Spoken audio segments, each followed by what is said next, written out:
Hi guys, the setup that you're looking at right now doesn't have so much to do with the video topic today. This is just something that I threw together just so that you'd have something to look at. This is something that I like to do. This is actually on my work desk at home. I just have a couple of little shelves beside a desk, and my travel Morgan Greer does sit here, generally speaking, on the desk with me, and I can just pin things up there if I want to, stick a card up if I want to, bring in some crystals and stones.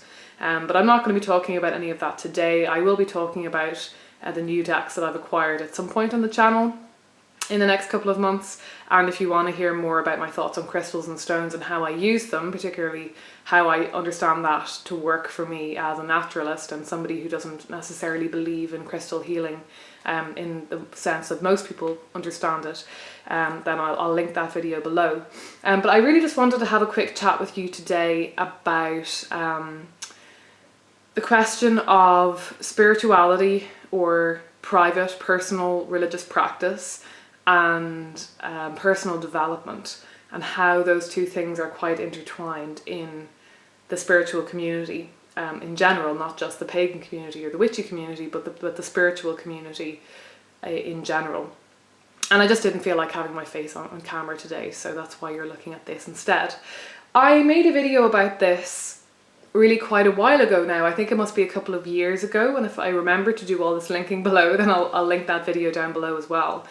But my thoughts on this, I guess, have evolved a little bit, so I thought that I would just throw some thoughts out there again with kind of the benefit of having had several more years to think about this, and also with the benefit of having had a year of thinking about religion or spirituality critically from an academic perspective, and figuring out how that works, why that works, and where the line is drawn for me personally between spiritual practice and self-development.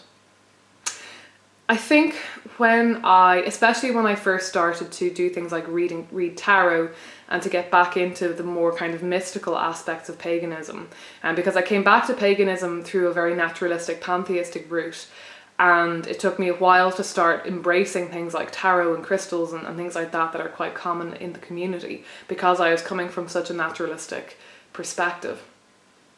But when I first started to engage with the tarot community and the magical community, the witchy community again, and to sort of dance around the edges of that again, I didn't really think a lot about the fact that personal development and spiritual practice were becoming so intertwined for me.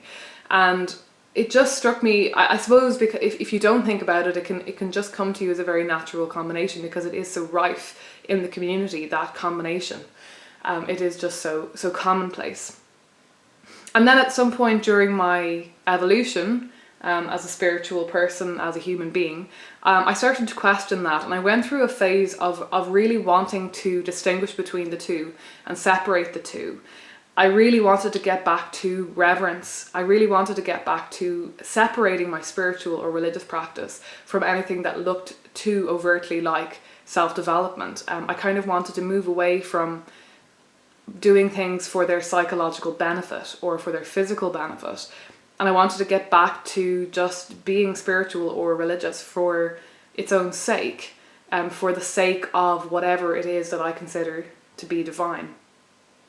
And I suppose that was when I was going through a phase as well of exploring my own agnosticism, that I kind of wanted to push beyond the boundaries of just setting up a simple pantheistic universe is divine kind of setup for myself in a neat, I think allowing myself to be pantheistic in that way and then set it to one side was kind of letting myself off the hook a little bit, maybe. That because I was a pantheist, I could kind of say, right, well, the universe just is sacred, it's all sacred, it's all divine, that's fine, and I'm celebrating it because not only because it's sacred, but I'm celebrating it because it makes me feel good. I'm celebrating it because it ties into all this kind of self-development. It makes me a better person. It fulfills me in some way. And I think that was a perfectly fine motivation to come at it from. But it started to feel a little bit hollow to me after a while, and I started to kind of question where one began and where the other ended, and whether they actually should come as one package. And yeah, I did start to try and move away from that. I started to try and extricate the self-development kind of psychological language from my Sabbaths, from the Wheel of the Year, and from my rituals. And I started to try to revert to really just using my spirituality as a celebration of the sacred. And yeah, at around the same time I started to explore my own agnosticism. I started to explore the possibility that I could at least be agnostic about the potential existence of maybe not a personal God, but some form of divinity beyond what can be understood or observed by us scientifically. And that was important to me to do. But honestly, it didn't really work, to put it frankly. Making that sharp division, it didn't really work. And I had cultivated quite a strong practice of doing something that some people might call astral travel, or other people might call active imagination during ritual. I had various different terms for it in my own mind, but I think you get roughly what I mean when I say that, like traveling to the other world, however you want to call it. I had cultivated quite a strong practice of doing that, but that was always tied up in what I saw as being kind of self-development, a psychological exploration, because at the end of the day, especially when I'm coming at it from a more naturalistic psychological perspective, to me, I'm not physically moving to another realm and speaking to other entities that are literally gods and receiving direct divine knowledge from those gods when I'm doing that kind of thing. To me, it is first and foremost an exploration of my own mind. But once I started to try and extricate that sort of psychological aspect from my spirituality, that kind of meant that practice disappeared immediately, because I couldn't really see a place for it in a purely reverential practice. And honestly, that was a huge loss. And basically, gradually, I've kind of moved back to a system where everything is kind of tied back up together again, and I've become more comfortable with that.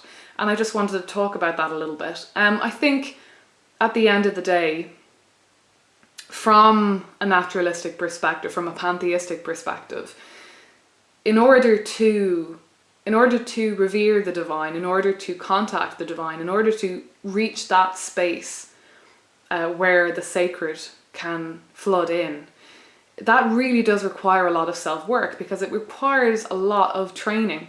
It requires a lot of training of the mind to allow the mind to still and be in the moment.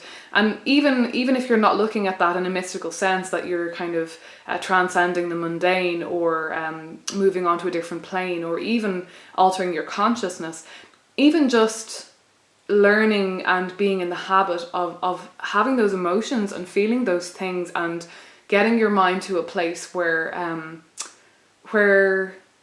that even seems possible, where the divine is something that is tangible and real to you. That really does require a certain mind frame, and it requires a certain state of mind, and a certain it's kind of like a skill set.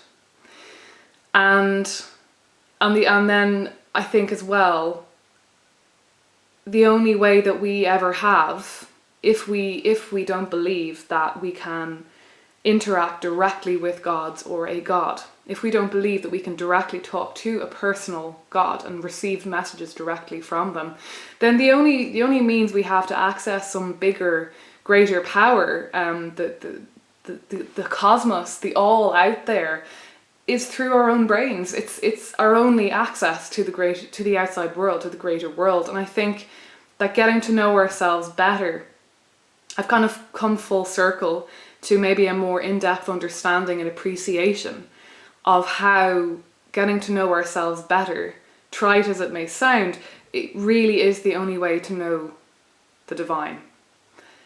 And that any exercise in which we are getting to know the workings of our minds, and even just of humans and the planet in general. I mean, this goes beyond just personal development in a traditional kind of sense, but that might be a subject for a completely different video. But but I think particularly the workings of our own brains is really, it really is crucial, and it really has to be where we start.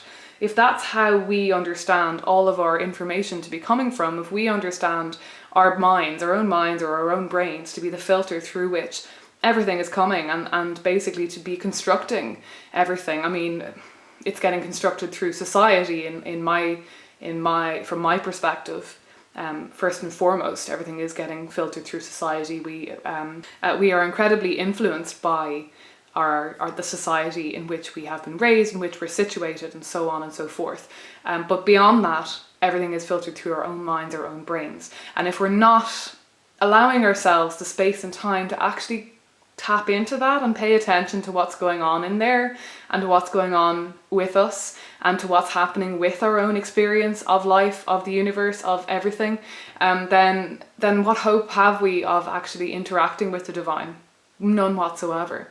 It's all very well to be thinking about abstract concepts, but those very abstract concepts are being understood through our minds, through our own societal backdrop, and through our own personal experiences and our own psychology. So all of that, I feel like it's stuff that I knew anyway, that many, many years ago. It's something that was innately understood by me, I think, when I encountered the spiritual community. And I mean, even it's pretty rife within paganism and Wicca in general. I think this combination of the focus on the self and getting to know the self, and psychological development, personal development, and kind of getting to know the divine through you. It kind of made, I suppose it was one of those sort of common sense things that I needed to strip away and come back to and piece back together, knowing why it was being put together in that way, and really, really being sure of that, and knowing that it wasn't just something that I was swallowing whole just because that's the community in which my spirituality has essentially been built and raised. Another thing I want to point out, though, is that within this community, I think a lot of us, or most of us, I think, are solitary practitioners. I think a lot of us gravitate towards the online community because we're solitary practitioners, because we don't have much of a physical community, maybe, that we're interacting with. And maybe because even if we do have physical communities, that the kinds of religions or practices that we're involved with, they do emphasize individuality. They emphasize everything coming from the self. And so even if we are engaging with group practices, a lot of the time we are kind of doing a lot of stuff by ourselves as well. That we kind of want to focus on tweaking whatever it is that we get, whatever it is that we kind of inherit from a tradition, whatever it is that we adopt from traditions or from outside authorities. We want to make that our own. That's kind of the central tenet almost of this spiritual community, paganism, and many other similar spiritualities besides.